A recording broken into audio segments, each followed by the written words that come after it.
नमस्कार सम्पूर्ण दर्शकवृन्दहरूलाई। आज बेलुका 5 बजे बराक नदीको अवस्था अवलोकन गर्ने क्रममा मेरो लागि आश्चर्यको कुरा रह्यो कि दुधपातलको नौलो पुल र अन्नपूर्ण घाट क्षेत्रमा ठूलो संख्यामा मानिसहरू जम्मा भएको थियो। सम्भव धेरै जस्तो व्यक्तिहरू पानीको सतहबारेमा जानकारी लिनु उत्सुक थियो, तर यो समय नदी किनारतिर जानु वा ठूलो भीडभाड गर्नु बिल्कुल सुरक्षित छैन।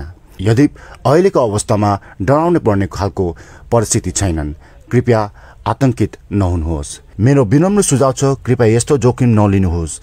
नदी किनारमा जानु, भिडियो गर्नु वा सेल्फी र भिडियो खिचेर आकर्षित हुनु तपाईं र अरूको लागि खतरापूर्ण हुन सक्छ। सजग रहनुहोस्, एक अर्कासँग सम्पर्कमा रहनुहोस् र सुरक्षित रहनुहोस्। धन्यवाद। हेर्नुस्, डेन्जर लेभल 19.83, तर यहाँ अहिले 5 बजीसम्म छ 21.40।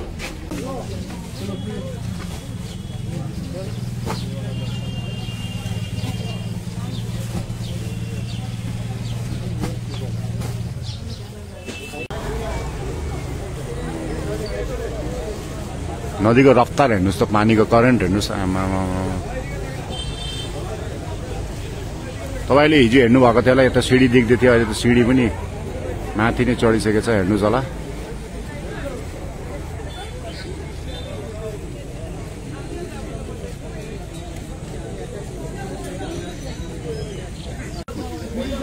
दुई 2022 मा यहीँसम्म पुरा आउँदाखेरि बाढ भएको थियो।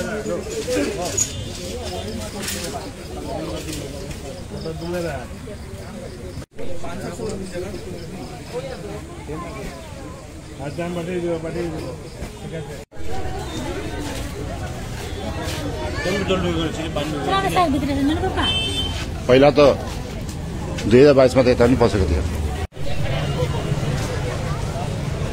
यहाँसम्म छ।